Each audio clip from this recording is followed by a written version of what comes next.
Good morning from Jamnagar. कल रात हमने जो अपना स्टे था वो जामनगर द्वारका हाईवे पर एक होटल है विट्स होटल, वहाँ पर किया था। हमने पास में ही रिलायंस की जो रिलायंस ग्रीन टाउनशिप थी वो विज़िट की और वहाँ पर हमें घूमते घूमते लगभग 11 बज गए थे। तो इसीलिए हमने पास में ही एक होटल था यहाँ पर आकर अपना स्टे कर लिया था। कुछ इस तरीके का ये होटल है। ये सामने आपको दिख रहा है जामनगर द्वारका हाईवे। गाड़ी मैंने एक बार क्लीन कर ली है अंदर से, बाहर से क्लीन करने की नीड नहीं है क्योंकि बारिश पड़ रही है कंटिन्यूसली। कल हमने अपनी कार को 369 किलोमीटर ड्राइव किया था। अगर हम टोटल अपनी जर्नी की बात करें तो इस ट्रिप में अभी तक हम 1615 किलोमीटर गाड़ी को चला चुके हैं। अभी एक बार गाड़ी को पार्किंग से निकाल के ना होटल के मेन गेट पे लगा लेता हूँ, क्योंकि फिर हम अपना लगेज भी इजीली रख लेंगे और मन्नू युवान भी गाड़ी में इजीली बैठ जाएंगे, क्योंकि हल्की हल्की बारिश बाहर पड़ रही है अभी भी। हेलो दोस्तों, स्वागत करते हैं आपका एक्सप्लोर बीज में। आज हमारी गुजरात ट्रिप का डे 4 है। मैं हूं मनीषा। मैं निशांत और युवान। अभी हम लोगों ने जामनगर के अपने होटल चेकआउट कर दिया है और आज अपनी ट्रिप के 4th डे हम जा रहे हैं द्वारिका एक्सप्लोर करने। पहले हम द्वारिका जाएंगे, उसके बाद जाएंगे नागेश्वर और उसके बाद हम आपको लेके चलेंगे सोमनाथ। इस 4000 किलोमीटर लंबी रोड ट्रिप में हम जा रहे हैं गुजरात एक्सप्लोर करने। गुजरात में हम आपको कच्छ, द्वारका, सोमनाथ, दीव, वडोदरा और स्टैच्यू ऑफ यूनिटी एक्सप्लोर कराएंगे। ये ट्रिप बहुत इंफॉर्मेटिव होने वाली है, तो इस वीडियो को एंड तक देखना और प्लेलिस्ट को कम्प्लीटली फॉलो करना। तो चलिए फिर फटाफट चलते हैं। हम लोग ऑलरेडी थोड़ा लेट हो चुके हैं। इनिशियली प्लान था कि हम 7 बजे तक यहाँ से निकल जाएंगे, बट अभी ऑलरेडी 8 बज चुके हैं। हमें यहाँ से द्वारका पहुँचने में 1.5 घंटे का टाइम लगेगा। जो ये होटल विट्स है ये बिल्कुल एग्जैक्टली आपका जो जामनगर द्वारका हाईवे है उसी पर है। और अगर मैं जामनगर से बात करूँ तो अप्रोक्स 35 किलोमीटर है ये। तो अगर आप भी इस रूट पे जा रहे हैं और कभी लेट हो गए हो तो यहाँ पर अपना आप एक अच्छा स्टे कर सकते हैं। अच्छा होटल है काफ़ी। अंदर हमें जो रूम्स थे वो स्पेशियस थे, सारी एम्यूनिटीज़ थी रूम के अंदर। हम लोगों ने अपने रूम बुकिंग में ब्रेकफास्ट इंक्लूड नहीं किया था क्योंकि हमें पता था कि हम आज जल्दी निकल जाएंगे। बाहर अभी भी रिमझिम बारिश पड़ रही है। अब पता नहीं कौन से सीज़न की बारिश है। आज 28 अक्टूबर है। हमें एक्सपेक्टेड नहीं था कि अक्टूबर में इतनी बारिश पड़ेगी, बट हम लोग पहले से ऑलरेडी प्रिपेयर रहते हैं। हमारे पास गाड़ी के अंदर 2 अम्ब्रेला रखे रहते हैं हमेशा। तो चाहे बारिश पड़े या फिर जैसा भी हो, हम लोग सारे प्लेसेस विजिट करेंगे और आप लोगों को भी सब चीज़ें घुमाएंगे। तो अपने गूगल मैप में हम लोगों ने अभी लोकेशन द्वारकाधीश टेम्पल की लगा ली है। ऑल्दो बिल्कुल एग्जैक्ट द्वारकाधीश टेम्पल तक गाड़ी नहीं जाती है। उसके पहले कुछ पार्किंग स्पॉट्स हैं, वहाँ पर आप गाड़ी पार्क कर सकते हो। तो जितना कम रश होगा उतनी दूर तक की पार्किंग पर हम जा पाएंगे। मतलब ऐसा है कि सिटी में बाहर की तरफ पार्किंग है और फिर थोड़ा अंदर पार्किंग है और इवन मंदिर के पास भी पार्किंग है। बट जब वो सारी चीज़ें फुल हो जाती हैं तो वो रोड ब्लॉक हो जाती है। तो मॉर्निंग के टाइम देखते हैं, हमें गूगल मैप दिखा रहा है कि हम 9:30 बजे तक पहुंच जाएंगे। वहाँ पर जाकर जहाँ भी हमें बेटर पार्किंग मिलेगी वहाँ गाड़ी पार्किंग में डालेंगे। फिर वॉक करके आपको द्वारकाधीश मंदिर तक लेके चलेंगे। द्वारकाधीश टेम्पल आपको विजिट कराने के बाद हम आपको दिखाएंगे गोमती घाट और साथ ही साथ हम आपको सुदामा ब्रिज के थ्रू जो द्वारका बीच है वहाँ भी लेके चलेंगे। द्वारका में दर्शन कराने के बाद हम आप लोगों को लेके चलेंगे नागेश्वर ज्योतिर्लिंग। और अगर हमारे पास टाइम बचा तो हम आप लोगों को लेके चलेंगे बेट द्वारका भी। बेट द्वारका के बाद आएंगे हम सोमनाथ के लिए। तो ब्लॉग में बहुत सारी इन्फॉर्मेशन आपको मिलने वाली है, कंप्लीट रोड ट्रिप दिखने वाली है। हाँ बोलो। स्माइल। हाँ, एक्सप्लोरर भी। आप लोगों ने हमारे लास्ट ब्लॉग में देखा होगा कि हम लोग रिलायंस ग्रीन टाउनशिप विजिट करने गए थे। आनंद जी ने हमें पूरी टाउनशिप बहुत अच्छे से विजिट कराई और उन्होंने हमें सारी इन्फॉर्मेशन भी दे दी थी कि किस तरीके का रास्ता है यहाँ से द्वारका का और द्वारका से सोमनाथ का। उन्होंने हमें ऑलरेडी बता दिया है कि द्वारका से सोमनाथ का जो रास्ता है बहुत ही सीनिक है और आप लोग बहुत इंजॉय करोगे उस रास्ते को। अभी तक की गुजरात ट्रिप में हमने 3 दिन ड्राइव करा है और इन 3 दिनों में हमने काफ़ी प्लेसेस एक्सप्लोर करे हैं। फर्स्ट डे हमने 900 किलोमीटर अप्रॉक्स ड्राइव करा था और थराद तक आए थे, और फिर सेकंड डे हमने कच्छ तक की जर्नी पूरी करी थी, और थर्ड डे हम कल यहाँ जामनगर आए थे। तो अगर आपने हमारे पहले के ब्लॉग्स नहीं देखे हैं तो प्लीज़ जाके हमारे ब्लॉग्स चेकआउट कीजिए। आपको उससे बहुत सारी इन्फॉर्मेशन मिलेगी कि आप भी अपनी ट्रिप कैसे प्लान कर सकते हैं। हमारी गाड़ी में पूरा अरोमा आ रहा है स्नैक्स का। कल जब हमने तपन जी का घर विजिट किया था तो उन्होंने हमारे लिए काफ़ी सारे स्नैक्स रखे थे और काफ़ी टेस्टी टेस्टी स्नैक्स रखे थे। तो जो हमारी गाड़ी में भी अरोमा चल रहा है वो चल रहा है उन्हीं सारे स्नैक्स का।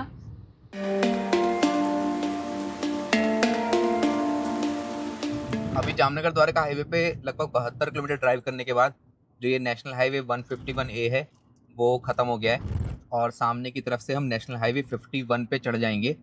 ये जो नेशनल हाईवे 51 है इसी से हम लगभग 31 किलोमीटर ड्राइव करने के बाद द्वारका पहुँचेंगे। और अगर इसमें हम लेफ़्ट साइड चले जाएँगे, तो हम पोरबंदर और सोमनाथ की तरफ जाएँगे। तो इवनिंग में भी हमें यही हाईवे लेना होगा। जब हम द्वारका से अपनी रिटर्न जर्नी कंटिन्यू करेंगे, तो सेम यही हाईवे रहेगा, बस डायरेक्शन अपोज़िट रहेगी। गाड़ी में स्नैक्स ऑलरेडी ओपन हो चुके हैं। युवान युवान क्या खा रहे हो आप? हुँ। अभी गाड़ी में हम लोगों ने बहुत ज़्यादा स्नैक्स रखे हैं, तो हम लोग अपना वही खाते हुए अपनी द्वारका तक की जर्नी कंप्लीट कर रहे हैं। द्वारका में देखते हैं, पहले या तो कुछ ब्रेकफ़ास्ट करेंगे, फिर दर्शन करने चलेंगे। यहाँ पर जो हाईवे मिलता है, वहाँ पूरा ट्रैफ़िक रुका हुआ था और रुका क्यों था? क्योंकि यहाँ से ये जा रहा है विंडमिल का जो विंग होता है, सुज़लॉन कंपनी का इस पे साइन बोर्ड है, तो उन्हीं का होगा। बट ये पूरा विंग जो है ना, ये इतने बड़े ट्रक में रख के जा रहा है, इस वजह से थोड़ा ट्रैफ़िक रोक रखा था। अभी एक विंग तो निकल गया है, अभी मुझे वहाँ पे 4 विंग और दिख रहे हैं, तो वो भी एक-एक करके निकलेंगे। अभी हम नेशनल हाईवे 51 पे आ चुके हैं। ये नेशनल हाईवे 51 जो है पहले द्वारका जाता है और उसके बाद बिल्कुल ये ओखा तक जाता है, जो एक एंड पॉइंट है। यहाँ से द्वारका 25 किलोमीटर है और ओखा 57 किलोमीटर। ओखा से ही आपको सुदर्शन ब्रिज मिलेगा, जिसके थ्रू आप बेट द्वारका जा सकते हो। इवन वहाँ से आपको फेरी राइड भी मिल जाएँगी, मतलब बोट चलती हैं और बोट के थ्रू भी आप वो डिस्टेंस कवर कर सकते हो।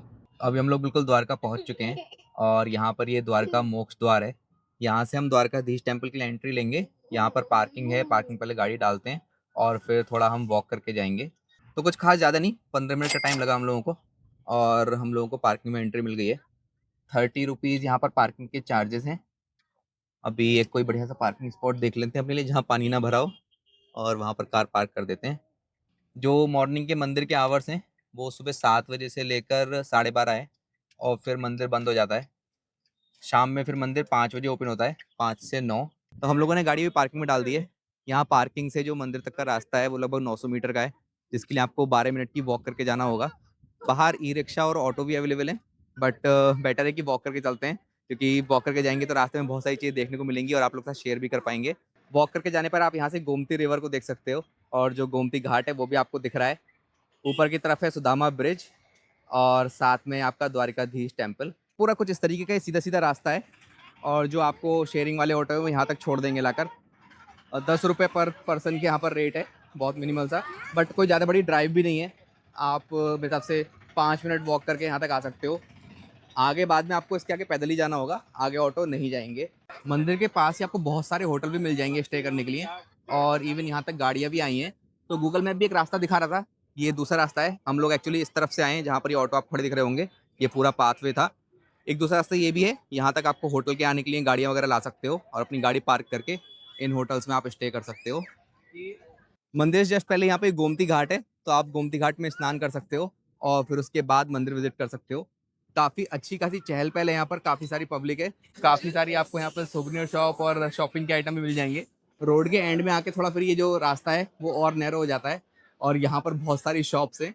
इवन यहाँ पे स्वीट की दुकानें भी हैं, जहाँ से आप कुछ अपना स्नैक्स वगैरह या फिर नाश्ता वगैरह कर सकते हो। चौक के बीचों-बीच आपको यहाँ पर सामान जमा करने का स्थान मिल जाएगा, जहाँ पे अपने आप जूते या फिर आपका मोबाइल या फिर कोई भी कीमती सामान है, वो यहाँ पर क्लॉक रूम में जमा कर सकते हो। जूते और अपना इलेक्ट्रॉनिक सामान जमा करने के बाद गेट नंबर 2 से आपको एंट्री लेनी होगी। एंट्री के बाद कुछ इस तरह की लाइन है, तो हम लोग भी अपना लाइन में लगते हैं और दर्शन करके आते हैं। तो हम लोगों ने यहाँ पर मंदिर में दर्शन कर लिए। आप अगर यहाँ पर आ रहे हो, तो ट्राई करो कि आप मॉर्निंग में 7:30 बजे या 8 बजे मंदिर दर्शन करने पहुँच जाओ, क्योंकि 9:30 बजे तक बहुत ज़्यादा भीड़ हो जाती है।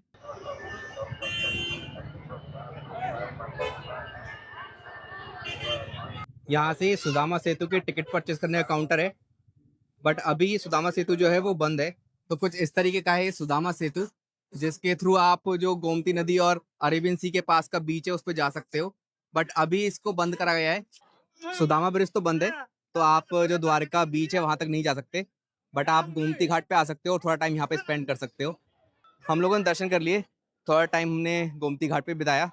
सुदामा ब्रिज बंद था, तो वहाँ हम नहीं जा पाए, पर हमने जो डिटेल्स थी वो आप लोग के साथ शेयर कर दी। मन्नू ने थोड़ी शॉपिंग भी कर ली है। अभी युवान को भी कुछ चीज़ें दिला देते हैं। युवान कुछ कार वगैरह बिकती हुई दिख गई यहाँ पर, तो उसको थोड़ा कुछ खिलौने चाहिए। वो अपना शॉपिंग करने के बाद अभी हम लोग जा रहे हैं वापस पार्किंग में। तो हम लोग अपना पार्किंग में भी वॉक करते हुए आ गए। अभी यहाँ से 2-3 पॉइंट्स हैं। एक तो पहला है रुक्मणी टेम्पल, तो आप रुक्मणी टेम्पल विज़िट कर सकते हो। अगर आपको रुक्मणी टेम्पल स्किप करना है, तो आप सीधे यहाँ से बेद्वारका के लिए ड्राइव कर सकते हो। हम लोगों ने भी रुक्मणी टेम्पल का अपने गूगल मैप पे लोकेशन सेट कर ली है। यहाँ से 4.5 किलोमीटर डिस्टेंस है। 12 मिनट का ट्रैवल टाइम दिखा रहा है। और सेम उसी रूट पे आगे जाकर हम बेट द्वारका के लिए जाएंगे, और यहाँ से बेट द्वारका जो है वो है 27 किलोमीटर। अभी यहाँ से सेम इस पार्किंग स्पॉट से हमने एंट्री ली थी। मैं भूल गया आप लोगों को मैंने पार्किंग के चार्ज बताए थे नहीं बताए थे, बट यहाँ पर 30 रुपए के पार्किंग के चार्जेस हैं। बट प्रॉब्लम ये है कि काफ़ी लंबी लाइन लगती है। पीछे 2 या 3 लाइन है गाड़ियों की, और आगे आके वो सिंगल लाइन में कन्वर्ट हो रही है, तो बहुत स्लोली गाड़ियाँ मूव करती हैं। तो अभी हम द्वारकाधीश का जो द्वार था वहाँ से बाहर निकल रहे हैं, और यहाँ से हमें लेफ़्ट जाना है 4.3 किलोमीटर, 10 मिनट का टाइम लगेगा। अंदर जहाँ पर द्वारकाधीश टेम्पल था उसके आसपास भी काफ़ी सारे होटल थे, बट आपको जो ये मेन रोड है जो नेशनल हाईवे 51 है, उस पर भी काफ़ी सारे होटल मिल जाएंगे। अगर आप लोग कार से ट्रैवल नहीं कर रहे हो तो आपको द्वारकाधीश टेम्पल के पास ही काफ़ी लोग मिल जाएंगे जो बेट द्वारका और नागेश्वर धाम के लिए शेयर्ड में लेके जाते हैं, तो आप उनसे बात करके अपनी बुकिंग कर सकते हो। नेशनल हाईवे 51 से हमें यहाँ से राइट टर्न लेना होगा। ये सामने की तरफ इस तरह कुछ एक गेट बना हुआ है। इस गेट से आपको 700 मीटर अंदर जाना है, और वहाँ पर रुक्मणी टेम्पल है, उसको विज़िट कर सकते हैं। बस ये थोड़ी सी ड्राइव थी और हम पहुँच चुके हैं रुक्मणी देवी मंदिर। एक बार जल्दी से जाके मंदिर में अंदर दर्शन करके आते हैं।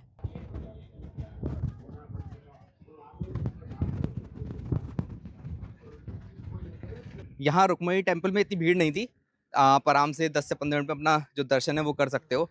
बट उसके बाद यहाँ पर ना कथा सुनाई जा रही है, तो अगर आपके पास टाइम है तो आप बैठकर यहाँ पर कथा सुन सकते हो कि क्या कहानी है इस मंदिर की। तो अभी हम लोग बेट द्वारका के लिए ड्राइव करते हैं, और जो भी यहाँ की कहानी है वो आप लोगों को बताते हैं। जो रुक्मणी टेम्पल है उसके पीछे का जो इतिहास है, जो उसके पीछे की कहानी है, बहुत ही इंटरेस्टिंग है। एक बार कृष्ण जी ने और जो रुक्मणी जी हैं उन्होंने दुर्वासा ऋषि को अपने यहाँ पर भोजन पे निमंत्रित किया था। अब दुर्वासा ऋषि जो थे वो थोड़ा ज़्यादा गुस्सा करने वाले थे। उन्होंने कहा कि मैं तब तक नहीं आऊँगा जब तक द्वारकाधीश खुद से बुलाने नहीं आएंगे। तो कृष्ण जी और रुक्मणी जी वो उनको लेने गए थे, और जब उनको वो पालकी में लेकर आ रहे थे, रास्ते में रुक्मणी जी को बहुत ज़्यादा प्यास लगी, और उन्होंने कृष्ण जी से कहा कि उन्हें प्यास लग रही है, उन्हें पानी पीना है। वहाँ पे दूर दूर तक कहीं पानी नहीं था, तो कृष्ण जी ने क्या किया, अपने पैर के अंगूठे से ज़मीन में काफ़ी कस के दबाया, और वहाँ से गंगा जी की एक धार निकल आई। उस गंगा जी की जो धार थी उसको पीकर रुक्मणी जी ने अपनी प्यास बुझा ली। ये चीज़ दुर्वासा ऋषि ने देख ली। अब जैसा कि सब लोगों को पता था कि जो दुर्वासा ऋषि हैं वो काफ़ी क्रोध करने वाले थे, तो उन्हें इस चीज़ को देखकर काफ़ी गुस्सा आया, और उन्होंने कहा कि आपने पहले ऋषि को ऑफ़र नहीं किया पानी और खुद से पी लिया। इस बात को देखकर दुर्वासा ऋषि ने रुक्मिणी जी को श्राप दिया कि आप कृष्ण जी के साथ नहीं रह पाओगी, आपको उनसे अलग रहना पड़ेगा। तो 12 साल तक जो रुक्मिणी जी हैं वो यहाँ पर रहीं, और उन्होंने यहाँ पे तप किया, जिससे कि उनका श्राप है वो उससे श्राप से मुक्त हो जाएँ। तो कुछ इस तरह की कहानी थी इस मंदिर के पीछे। अभी हम लोग अपना वही NH 51 पे ड्राइव कर रहे हैं बेट द्वारका की तरफ। यहाँ से हमें 27 किलोमीटर जाना है। थोड़ा द्वारका से आगे निकलते ही रास्ता कुछ खास कंडीशन में नहीं है, और ऊपर से बारिश पड़ने की वजह से जगह जगह पर पानी भरा हुआ है। 25 किलोमीटर ड्राइव करने के बाद यहाँ पे एक टी पॉइंट आएगा। अगर आप यहाँ से लेफ़्ट जाओगे तो आप ओखा सिटी की तरफ चले जाओगे। हम जा रहे हैं अभी राइट साइड, क्योंकि हमें जाना है बेट द्वारका।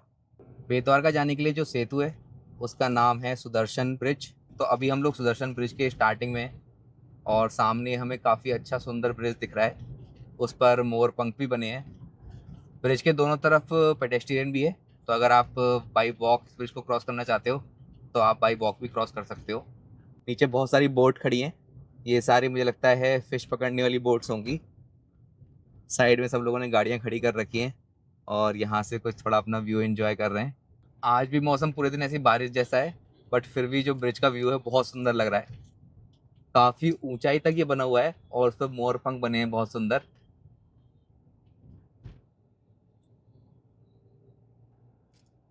ब्रिज के जस्ट ख़त्म होते ही यहाँ पर राइट हैंड साइड पे पूरा पार्किंग है। यहाँ पर अपनी गाड़ी आप पार्किंग में डाल सकते हो। ये पूरा पार्किंग स्पेस है। इवन लोगों ने बाहर रोड पे भी गाड़ी खड़ी कर रखी है। हम लोग अभी अपनी जर्नी वापस कंटिन्यू कर रहे हैं।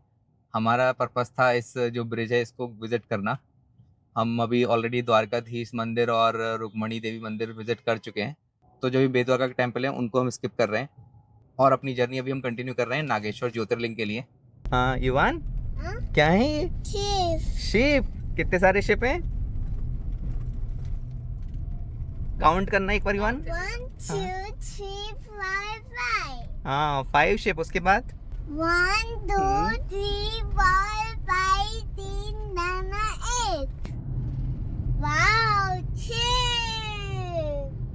युवान को बड़ी खुशी हुई है। युवान ने शिप देखे हैं, मतलब बोट देखी है फर्स्ट टाइम। ट्रेन तो युवान हर ट्रिप में देख ही लेते हैं। इस ट्रिप में युवान ने आज शिप और बोट भी देख ली। तो नागेश्वर ज्योतिर्लिंग जाने से पहले हाईवे के साइड में हमें ये आई माता करके एक रेस्टोरेंट मिला है। यहाँ पर अपना क्विक सा कुछ लंच कर लेते हैं।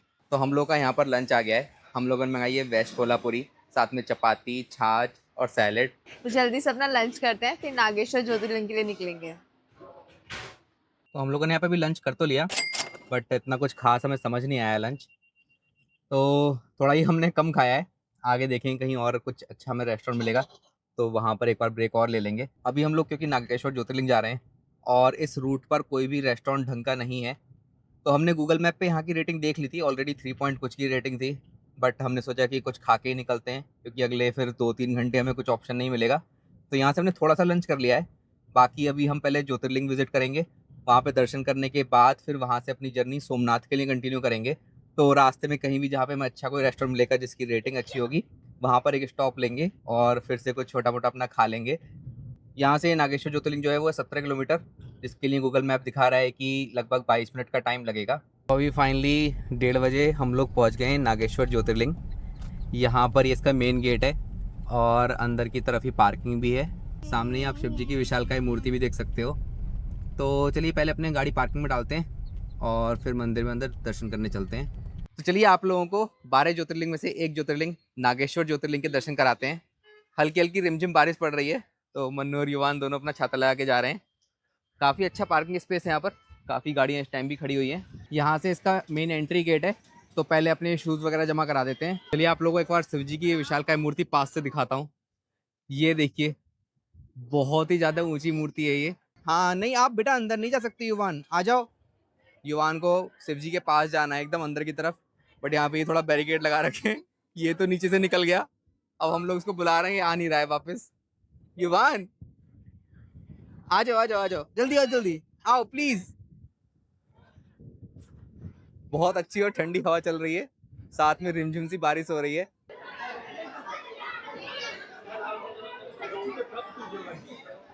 मुझे लगा था क्यू खत्म हो गई, बट अभी यहाँ पर पहुंचने के बाद एक और क्यू है, तो यहाँ पर भी काफी लंबी लाइन है।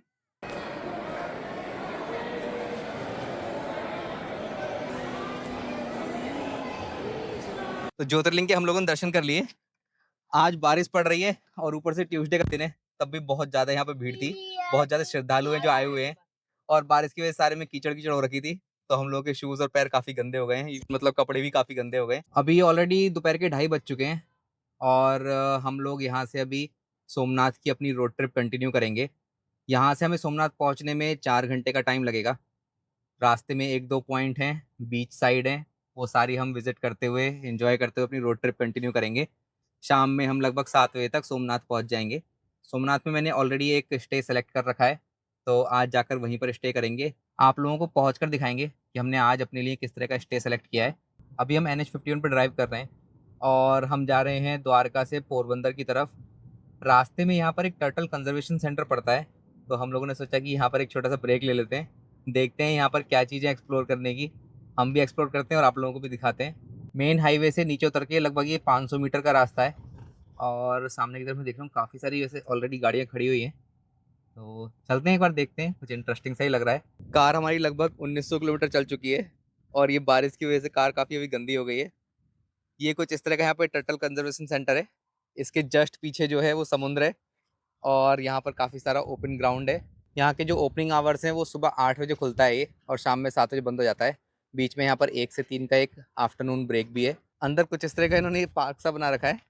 अभी मुझे लगता है यहाँ पर कुछ टर्टल्स वगैरह भी होंगे देखने के लिए। यहाँ पर कुछ इस तरह के पॉन्ड बने हुए हैं, उसमें छोटे छोटे भी टर्टल तैर रहे हैं। वाह, देखो टर्टल देखो।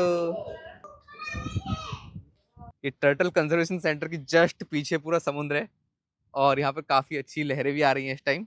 यहाँ पे पीछे की तरफ से लोग गए हुए हैं और बीच पे पिकनिक कर रहे हैं, बट हम लोग आगे 2-3 दिन बीच पे ही रहने वाले हैं, तो हम यहाँ पर नहीं जा रहे।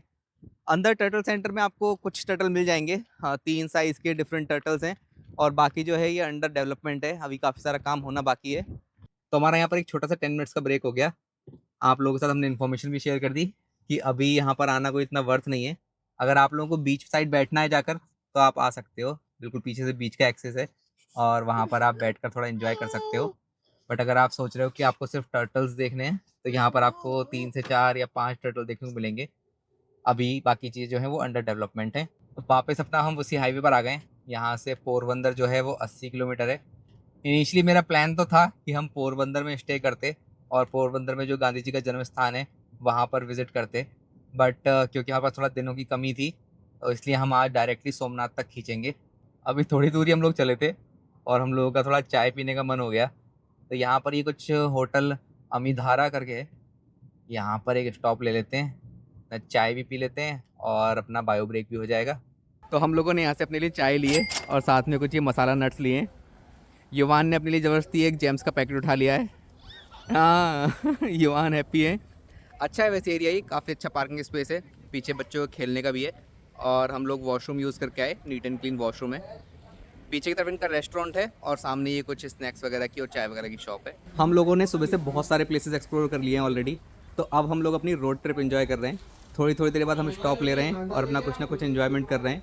अभी थोड़ी देर पहले हमने टर्टल कंजर्वेशन सेंटर पे स्टॉप लिया था, अभी हमने यहाँ पर एक छोटा चाय का ब्रेक ले लिया। अभी थोड़ा आगे बढ़ते हैं और किसी और प्लेस पे फिर एक और ब्रेक लेंगे। इस तरीके से ब्रेक लेते हुए हम अपनी जर्नी पहले पोरबंदर तक कंप्लीट करेंगे। अभी शाम के 4:30 बजे हैं और हम लोग पोरबंदर के आउटर से क्रॉस कर रहे हैं। जो द्वारका से पोरबंदर तक का NH51 है, बहुत ही बेहतरीन कंडीशन में है। काफ़ी अच्छे से हम अपना स्पीड मेंटेन करके यहाँ तक आए हैं। अब यहाँ से जो अपनी जर्नी है हम पोरबंदर से सोमनाथ के लिए कंटिन्यू करेंगे। यहाँ से सोमनाथ 140 किलोमीटर है और अगर आप पोरबंदर सिटी की बात करोगे तो मेरे राइट हैंड साइड में वो 8 किलोमीटर पर है। युवान अभी काफ़ी देर से एंजॉय कर रहे थे, अपना खाया पिया और सो गए। हम अपना वही 75 से 80 की स्पीड मेंटेन करके अपना ड्राइव एंजॉय कर रहे हैं।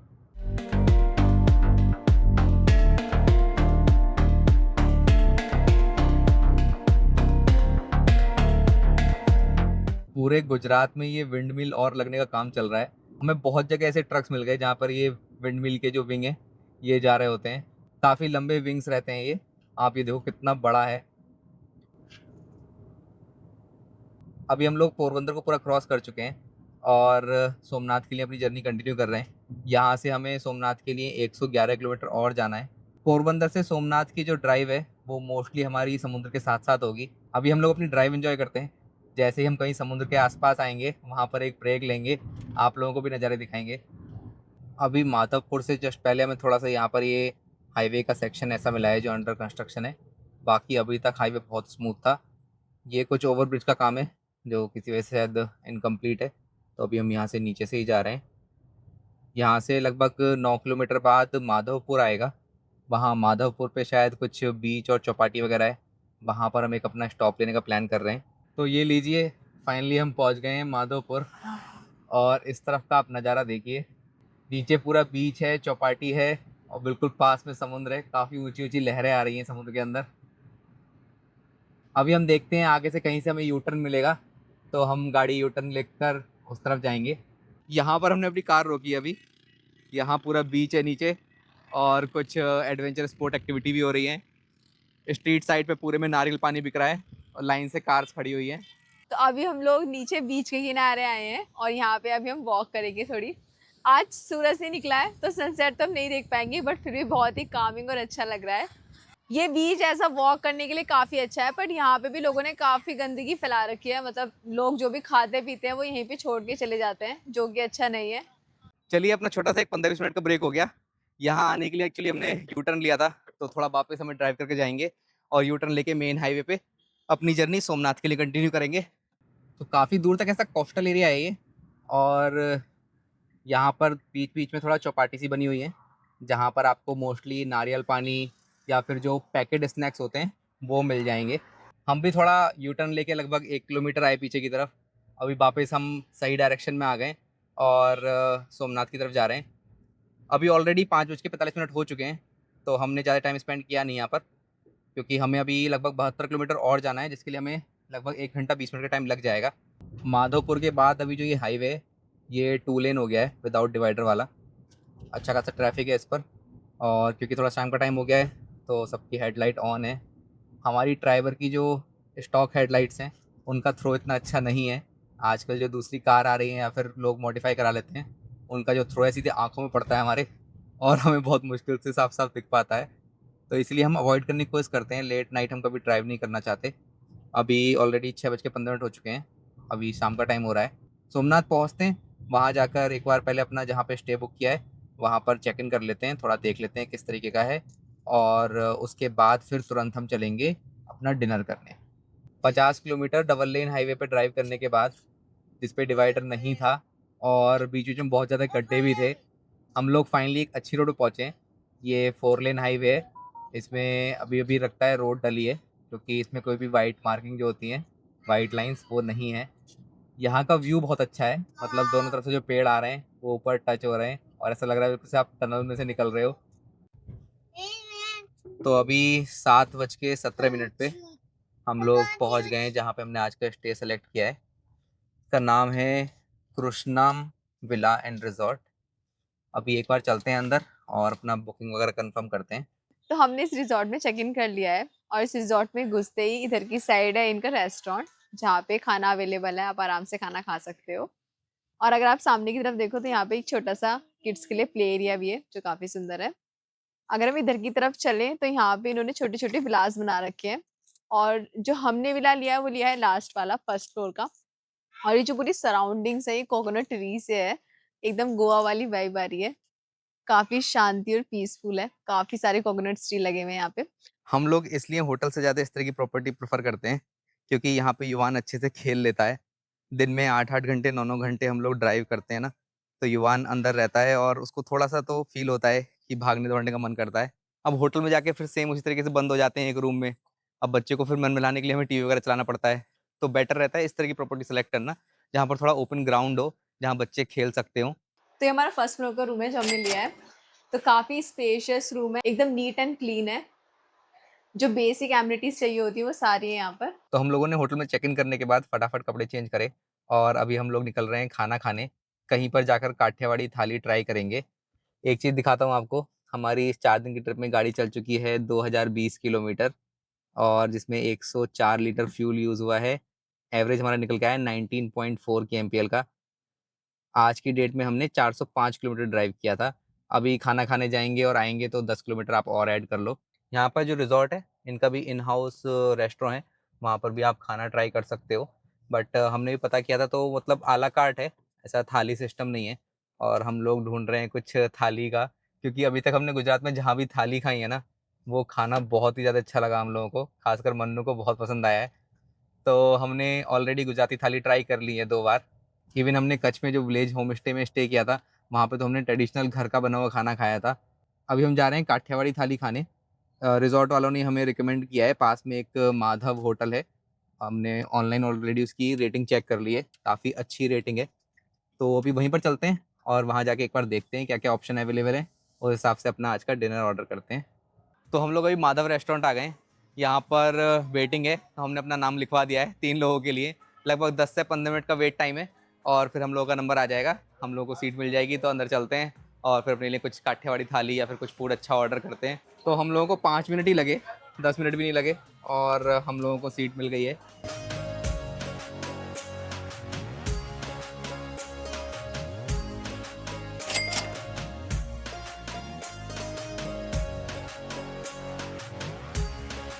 हम लोगों का डिनर हो गया।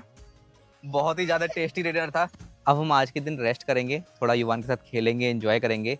कल सुबह हम जाएँगे सोमनाथ मंदिर विज़िट करने और उसके बाद हम अपनी यहाँ से जर्नी दीव के लिए कंप्लीट करेंगे। दीव में बहुत सारे प्लेसेस हैं घूमने के लिए, तो हम कल ट्राई करेंगे 1 या 2 प्लेस कवर कर लें और जो बाकी बचेंगे प्लेसेस हमारे वो हम नेक्स्ट डे कवर करेंगे। हमें उम्मीद है कि आप लोगों को हमारी गुजरात ट्रिप के ब्लॉग पसंद आ रहे होंगे। पसंद आ रहे हैं तो व्लॉग को लाइक करना मत भूलिएगा और उसको हाइप करना मत भूलिएगा। चैनल पे नए हैं तो चैनल को सब्सक्राइब करना मत भूलिएगा। तो चलिए इस ब्लॉग के लिए फिर इतना ही। मिलते हैं आपसे एक और नए ब्लॉग में, तब तक अपना ख्याल रखिए और देखते रहिए एक्सप्लोरर बीज।